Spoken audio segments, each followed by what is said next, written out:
Bismillahirrahmanirrahim. Assalamualaikum warahmatullahi wabarakatuh. Alhamdulillah nahmaduhu wa nasta'inu wa nastaghfiruh wa na'udzu billahi min shururi anfusina wa min sayyiati a'malina.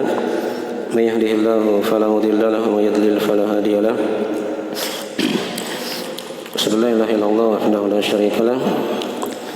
Asyhadu anna Muhammadan abduhu wa rasuluh sallallahu alaihi wa alihi washabihi wa tabi'ahum bi ihsan ila yaumil din. Amma ba'd. Kita lanjutkan dari pembahasan Fadlul Islam, menjelaskan tentang sisi-sisi keindahan dan keutamaan Islam. Masih di bab yang ke-8 tadi dari pembahasan bahwasanya bid'ah lebih besar, lebih berbahaya, lebih dahsyat daripada dosa-dosa besar.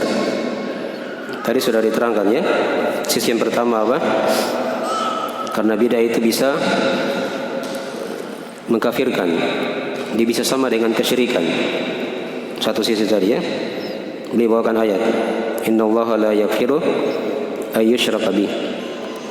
Sisi yang kedua tadi, karena bid'ah itu dari bentuk apa?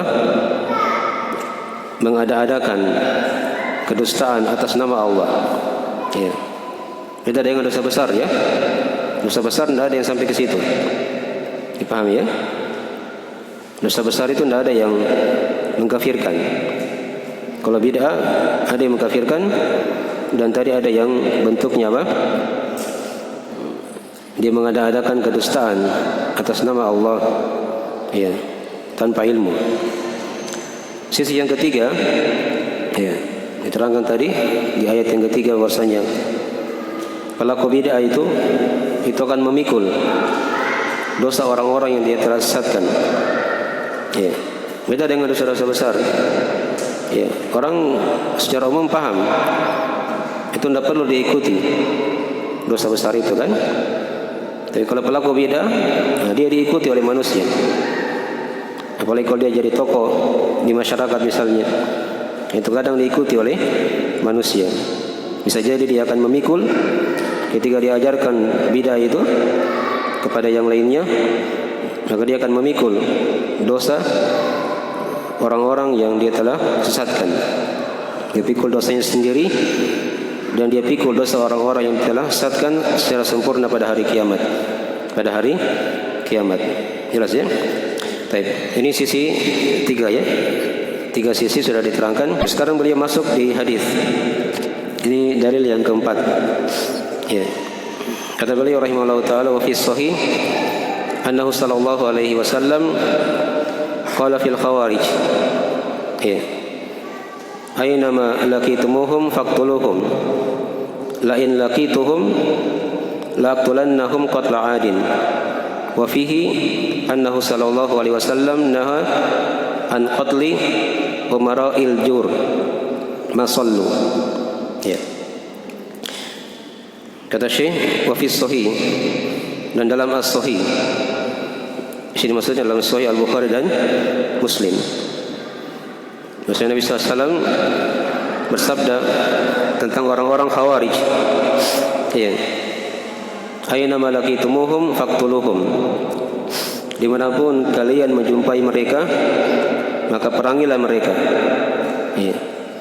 Lain laqituhum la'aqtulannahum qatla adin. Hadis yang kedua kata Nabi, andai kata aku menjumpai mereka, maka aku akan perangi mereka sebagaimana peperangan kepada kaum Ad. Kepada kaum Ad. Wa fihi annahu sallallahu, dan padanya juga dalam as-sahih ya. Ya. Atau dikatakan di situ wa fihi annahu sallallahu naha an qatli umara'il jur ma sallu. Ya. Dan pada as-sahih juga bahwa Nabi SAW melarang dari membunuh, memerangi ya, pemimpin yang sewenang-wenang ya, sepanjang mereka masih apa? Masih sholat ya. Jadi di sini sebenarnya ada 3 hadis ya. Ada 3 hadis. Hadis yang pertama itu dikatakan aynama laqitumuhum faqtuluhum ya. Dimanapun kalian jumpai mereka, maka perangilah mereka. Ini hadis yang pertama ya. Ya, hadis yang pertama. dari riwayat Al-Bukhari Muslim. Dari riwayat Al-Bukhari dan Muslim. Ya. Dari sahabat Ali bin Abi Thalib. Jadi dipisah hadisnya di situ ya. Yang di sini penulis dia gabung. Riwayat Al-Bukhari Muslim dari Ali bin Abi Thalib radhiyallahu ta'ala anhu. Hadis yang kedua yang mirip juga dari lafaz lain laqituhum laqtulannahum qat'at. Ya. Andai kata aku jumpai mereka, kata Nabi, orang-orang Khawarij ini, maka aku akan perangi mereka. Ya, akan bunuh mereka. Sebagaimana peperangan atau pembunuhan kepada kaum Ad. Ya. Kaumnya Nabi Hud alaihissalam. Ini hadis yang kedua dari riwayat Al-Bukhari Muslim juga. Dari hadis Abu Sa'id Al-Khudri. Sudah dua hadis ya. Baik. Hadis yang ketiga dikatakan situ wa fihi annahu ya sallallahu alaihi wasallam naha an qatli umara'il jur masallu. Ya. Dan dalam as-sahih juga maksudnya beliau sallallahu alaihi wasallam melarang dari membunuh pemimpin yang sewenang-wenang sepanjang mereka masih salat. Ini hadis yang ketiga. Dari riwayat Imam Muslim dari sahabat Auf bin Malik Al-Ashja'i. Ya, ini tiga hadis ya. Hanya beliau penulis dia gabung satu lafaz di sini ya. Atau dia gabung dua lafaz. Ya. Jadi lafaz yang pertama itu dua hadis di situ. Nah, lafaz yang kedua beliau pisah. Ya. Jadi semuanya tiga hadis. Semuanya tiga hadis dalam as-sahih semua. Dua yang pertama dari Al-Bukhari Muslim, yang terakhir itu dari riwayat Imam Muslim. Ya. Baik. Kita uraikan yang pertama tadi ya. Dikatakan tadi kata Nabi, aina malakitumuhum, atau diterangkan yang pertama dulu. Dikatakan tadi ya. Fi sahih annahu sallallahu alaihi wasallam qala fil khawarij. Ya, dalam as-sahih maksudnya Nabi SAW telah bersabda tentang orang-orang Khawarij. Ya, apa itu Khawarij? Al-Khawarij ini dia dari kelompok ya, yang keluar dari penamaan Islam yang sudah diterangkan ya. Nah, dikeluar dari ketaatan kepada pemerintah Muslim yang syah. Ya. Mereka tidak mendengar dan taat kepada pemerintah. Itu ciri-ciri Khawarij. Nah, senantiasa mengeritik di depan umum. Ya. Ini dari ciri-ciri apa? Orang-orang Khawarij. Dan mereka mengkafirkan pelaku dosa besar. Ya. Jadi orang yang membunuh, orang yang minum khamar, orang yang berzina, berjudi, itu dikafirkan oleh orang-orang apa? Khawarij. Ya. Itu dari ciri-ciri orang Khawarij. Dan orang-orang Khawarij ini itu ada dua macam. Ada dua macam. Dipahami ya? Jadi ada yang bentuknya dengan perbuatan, ada yang bentuknya dengan perkataan. Ya. Kalau perbuatan tadi ya, seperti demo-demo, ya, atau dia langsung gulingkan pemerintah misalnya dengan senjata atau dengan pedang, ini namanya orang apa? Khawarij. Ada jenis yang kedua, yang dia dengan ucapan, ya, dia hanya duduk-duduk di kursinya misalnya, di tempatnya dia mengajar, tapi di situ kerjaannya apa? Mencela pemerintah. Itu juga orang Khawarij. Dipahami ya? Baik. Mungkin dari gambaran ringkas dari orang-orang Khawarij ini. Tapi ingat di sini perlu diketahui ya, orang yang mengkritik pemerintah itu, yang mengkudeta pemerintah, ya, itu ada dua macam. Ada dua macam juga. Ada yang bentuknya Khawarij, ada yang kedua bentuknya dia Al-Bugha. Ya, Al-Bugha. Ya. Apa bedanya Khawarij dengan Al-Bugha? Kalau Khawarij tadi itu dia keluar, dia kudeta, dia lakukan demo-demo itu itu karena dasar agama. Karena dasar apa? Agama. Dasarnya karena agama. Kalau al-bugha, dia keluar, dia lakukan kudeta kepada pemerintah, itu karena dasar dunia saja. Karena dasar apa? Dunia. Bukan karena agama.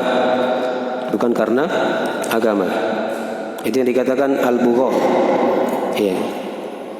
Al-bugha dan al-khawarij. Tapi sama modelnya, mirip. Dia lakukan apa? Pemberontakan, kudeta, atau yang semisalnya seperti itu. Hanya ada yang niatnya karena agama, itu yang dikatakan khawarij. Ada yang niatnya karena apa? Dunia. Itu yang dikatakan tadi apa? Al-bugha. Ya. Hukumnya sama dalam agama kita. Ya. Di sini siapa saja yang mengkudeta, memberontak pada pemerintah, itu pemerintah berhak untuk apa? Memerangi mereka. Jadi ketika mereka dibunuh, itu bukan kezaliman. Itu bukan apa? Kezaliman.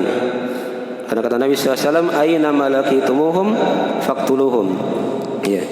Dimanapun kalian jumpai mereka, orang-orang khawarij ini, maka bunuhlah mereka, perangi mereka.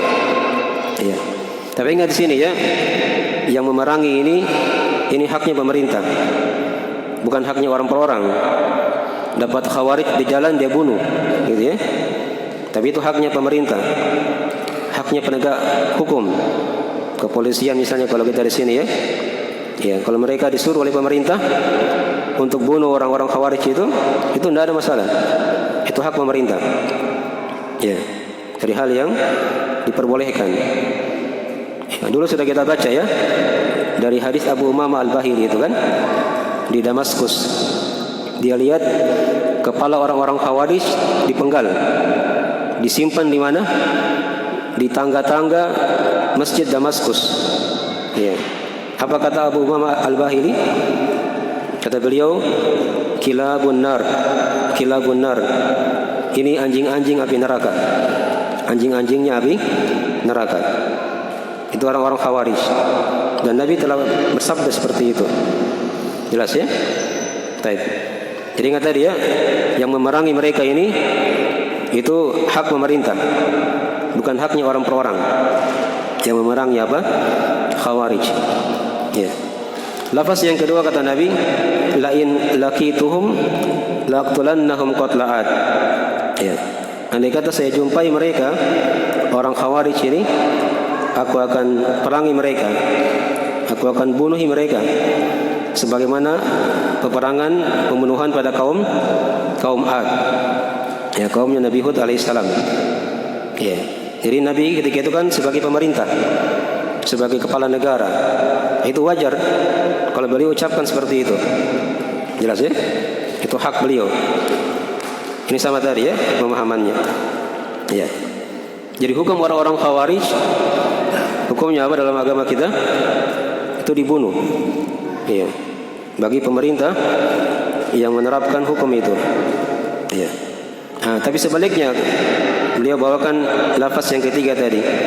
Wa fihi annahu naha an qatli umara'il jur ma sallu. Ya.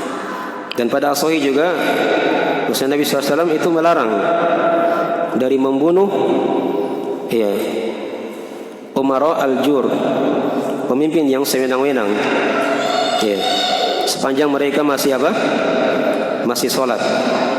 Ya, ini diterangkan dalam hadis riwayat Imam Muslim dari Auf bin Malik Al-Ashja'i radhiyallahu taala anhu. Saya bacakan hadis lengkapnya ya.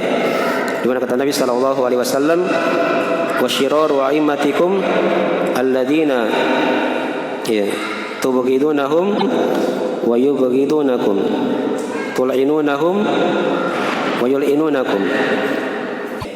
Qala ya Rasulullah, afala nudabidhuhum inda dhalik? Qala la ma aqamu fihikumus salat. Ya. Kata Nabi SAW, sejelek-jelek pemimpin kalian adalah orang-orang yang mereka itu adalah orang-orang yang kalian benci mereka dan juga mereka membenci kalian. Kalian laknat mereka dan mereka juga melaknat kalian. Ini sejelek-jelek apa? Pemimpin. Ya. Maka di situ sahabat bertanya, ya Rasulullah, ya, afala nunabbiduhum inda dzalik? Wahai Rasulullah, apakah kami perangi mereka karena sebab perkara itu? Apa kata Nabi SAW? La ma'aqamu fikumus shalah. Tidak, sepanjang mereka menegakkan salat kepada kalian. Ya. Jadi walaupun pemerintahnya zalim misalnya, ya, sewenang-wenang dia ambil harta rakyatnya misalnya, ya, dia pukuli masyarakat misalnya, tapi sepanjang dia menegakkan salat, dia biarkan orang salat, itu tidak boleh diperangi. Tidak boleh dia apa? Diperangi. Sepanjang dia masih muslim. Sepanjang dia masih apa? Masih muslim. Ya. Tapi kalau orang-orang Khawarij, ya, ketika mereka muncul itu diperangi. Itu diperangi. Nah, dari sini kata para ulama, terlihat di sini dari perbedaan, ya, bahasanya bid'ah itu lebih besar, lebih dahsyat daripada apa? Dosa-dosa besar.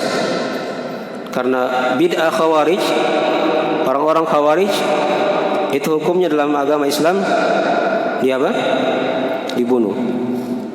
Kalau pemerintah yang zalim boleh dibunuh? Hah? Tidak boleh. Sepanjang mereka masih muslim. Nabi ikat dengan apa? Sepanjang mereka masih tegakkan salat kepada kalian. Ya, dia salat. Itu ukuran dari ciri keislaman. Walaupun dia zalim misalnya kan, tidak boleh diperangi. Ya. Beda kalau orang Khawarij, walaupun dia salat, dia baca Al-Quran, ya. Tapi kalau dia orang Khawarij, itu boleh apa? Dibunuh. Nah, dari sini kata para ulama sudah terlihat jelas perbedaan antara itu. Bahwasanya bid'ah itu apa? Lebih besar, lebih dahsyat daripada dosa-dosa besar. Jelas ini ya? Baik. Sekarang dalil yang ketujuh. Baik. Kata Syekh rahimahullah taala, wa an Jarir bin Abdullah radhiyallahu anhu annahu qala anna rajulan tasaddaqa bi sadaqatin thumma tataba'a an-nas. Faqala Rasulullah sallallahu alaihi wasallam, man sana fil islami sunnatan hasanah falahu ajruha wa ajru man amila biha min ba'di, ya, min ghairi ayanqusa min ujurihim syai'. Wa man sanna fil islami sunnatan sayyi'ah kana alaihi wizruha wa wizru man amila biha min ghairi ayanqusa min awzarihim syai'. Rawahu Muslim. Ya. Ini dalil yang ketujuh dari penjelasan bid'ah itu lebih apa? Lebih dahsyat, lebih besar daripada dosa-dosa besar. Ya. Kita boleh dari Jarir bin Abdullah radhiyallahu ta'ala anhu. Beliau berkata, anna rajulan tasaddaqa bi sadaqah. Ya, sungguhnya ada seorang lelaki dia bersedekah dengan sebuah sedekah. Thumma tataba'an nas. Thumma tataba'an nas. Kemudian manusia mengikutinya. Maka Nabi bersabda ketika itu, ya. Faqala Rasulullah SAW, man sanna fil islami sunnatan hasanah. Siapa saja yang mencontohkan dalam Islam contoh yang baik, ya, sunnah yang baik, falahu ajruha wa ajru man amila biha min ba'di, maka untuknya ada pahala dan pahala orang yang beramal dengannya setelahnya, min ghairi ayanqusa min ujurihim syai', tanpa dikurangi dari pahala-pahala mereka sedikit pun. Sebaliknya kata Nabi, wa man sanna fil islami sunnatan sayyi'ah kana alaihi wizruha wa wizru man amila biha. Siapa yang mencontohkan dalam Islam contoh yang jelek, maka atasnya dosanya dan dosa orang yang beramal dengannya. Ya. Min ghairi ayanqusa min auzarihim syai', tanpa dikurangi sedikit pun dari dosa-dosa mereka. Hadisnya dari riwayat Imam Muslim. Ya. Hadis ini ada sebabnya diterangkan oleh para ulama. Ketika itu ada salah seorang dari orang fakir, ya, dari kaum muslimin. Dia datang kepada Nabi SAW. Dia minta sesuatu. Ya. Hukumnya boleh ya. Kalau orang sudah terdesak, dia minta. Dia tidak punya apa-apa sudah. Dia minta kepada orang yang mampu. Itu tidak ada masalah. Ya. Maka dia datang kepada Nabi SAW. Ya. Nabi juga ketika itu juga sedang tidak punya apa?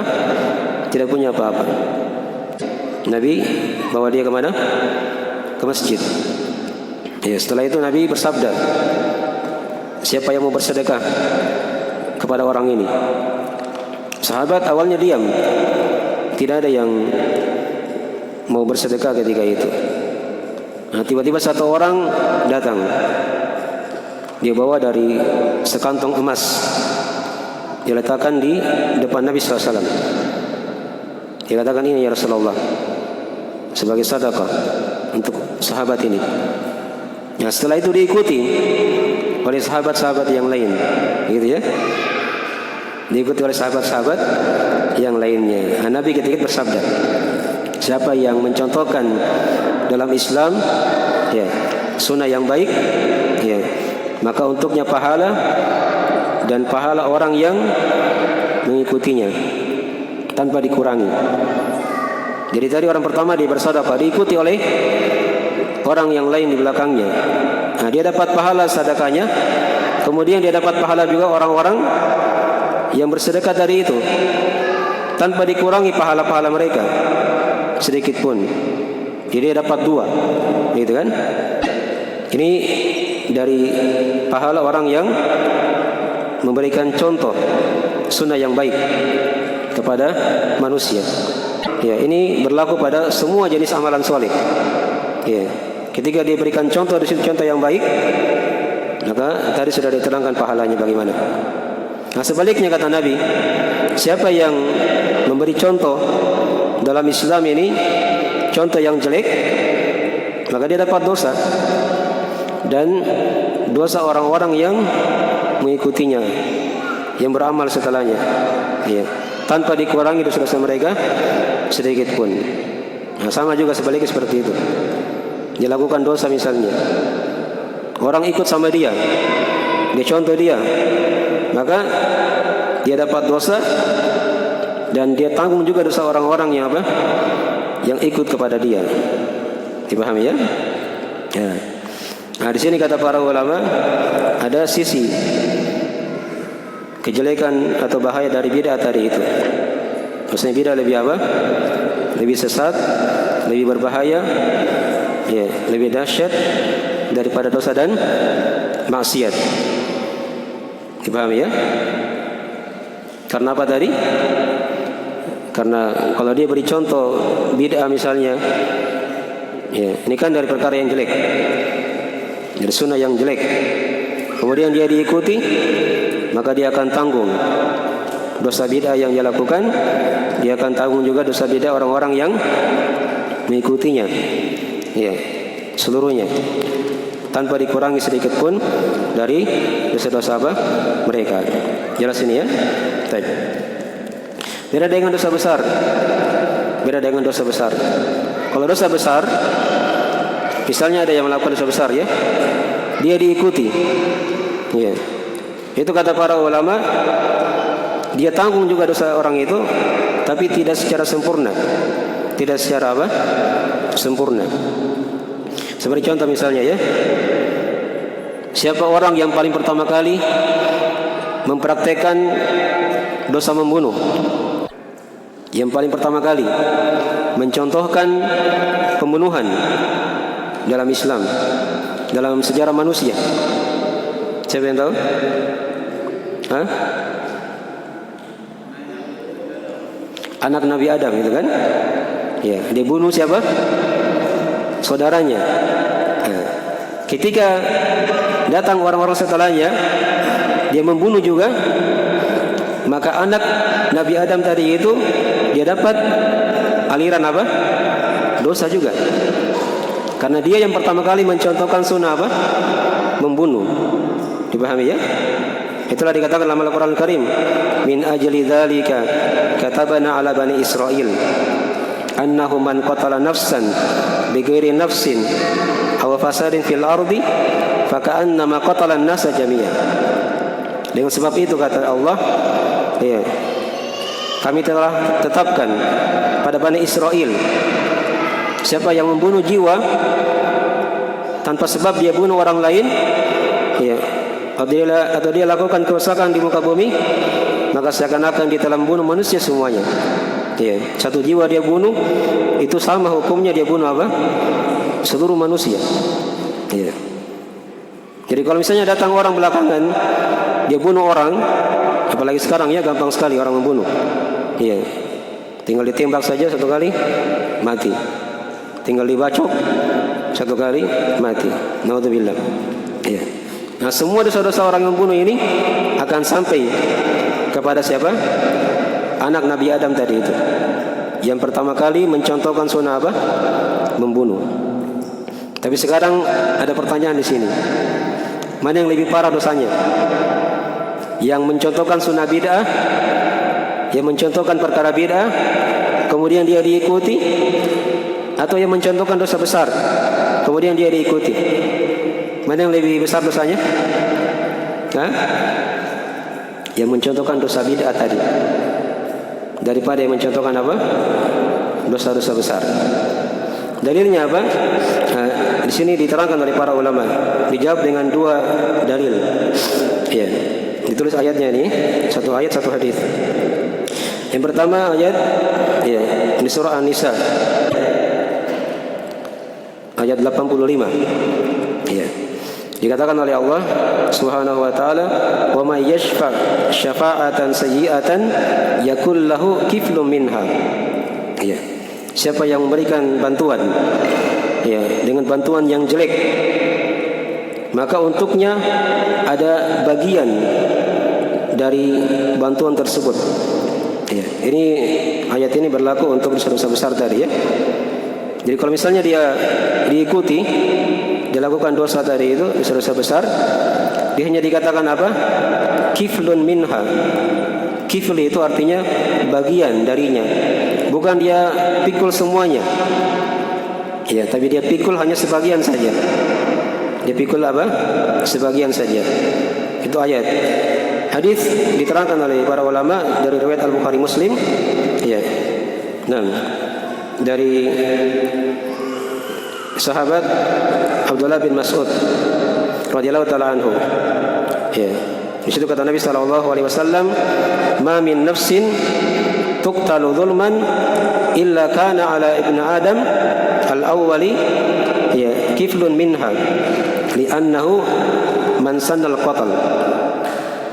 Kata Nabi sallallahu alaihi wasallam, siapa saja ya dari jiwa yang dibunuh secara zalim, ya, maka kata Nabi, kecuali bagi anak Adam yang pertama tadi itu, dia punya bagian dari dosa itu, karena dia yang pertama kali mencontohkan apa?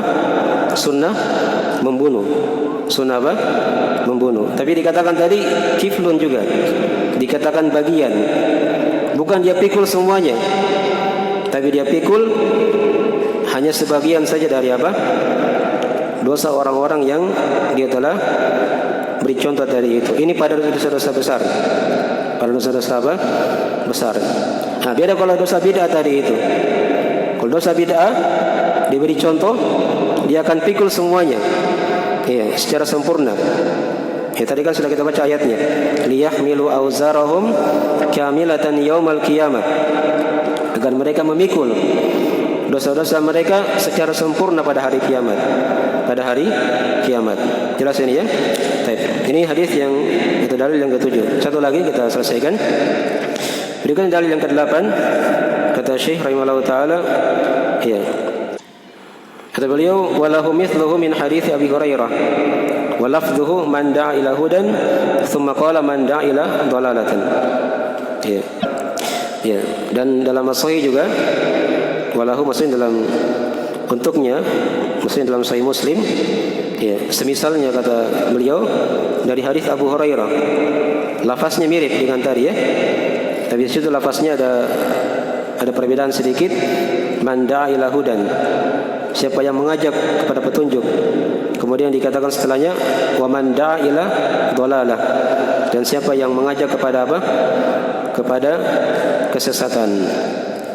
Ya, saya bacakan lafaz lengkapnya di Sahih Muslim ya. Diterangkan dalam hadis riwayat Imam Muslim, ya, man da'a ila hudan kana lahu minal ajr mithlu ujuri man tabi'ahu la yanqusu dzalika min ujurihim syai'an. Wa man da'a ila dhalalatin kana alaihi minal ithim mithlu athami man tabi'ahu la yanqusu dzalika min athamihim syai'an. Itu lafaz lengkapnya ya. Yang di sini Syekh memberikan ringkasan saja, tapi mirip dengan lafaz yang sebelumnya tadi itu. Siapa yang mengajak kepada petunjuk, kepada hidayah, ya, maka untuknya pahala semisal dengan pahala orang-orang yang mengikutinya, tidak dikurangi sedikit pun dari pahala-pahala mereka. Ya, dan siapa yang mengajak kepada kesesatan, maka atasnya dosa semisal dosa-dosa orang yang telah mengikutinya, ya, yang mengikutinya, ya, dan tidak dikurangi sedikit pun dari dosa-dosa mereka. Ini mirip tadi ya, hanya beda sahabat saja, tapi maknanya mirip. Ya, lafaznya juga beda sedikit. Kalau tadi yang pertama tadi man sanna, ya, fil Islam, siapa yang memberi contoh. Kalau ini dia man da'a, siapa yang mengajak, gitu ya. Ini mirip maknanya, ya, yang telah dibawakan oleh penulis rahimahullah taala, dan juga tadi sama maknanya dari penjelasan tentang masalah ini. Baik. Ya, mungkin segera itu dari akhir majelis kita di pagi hari ini ya. Jadi kita sudah baca satu bab dari bab yang ke berapa ini? Yang ke-8. Yang menunjukkan bahwasanya dosa bid'ah itu lebih dahsyat, lebih besar daripada dosa-dosa besar. Ada lagi satu bab yang lain lagi di bab yang ke-9 masih berkaitan dengan masalah itu, nanti kita baca insyaallah taala di pertemuan berikutnya dari kajian kita. Baik. Tidak ada ya, kita akhiri majelis.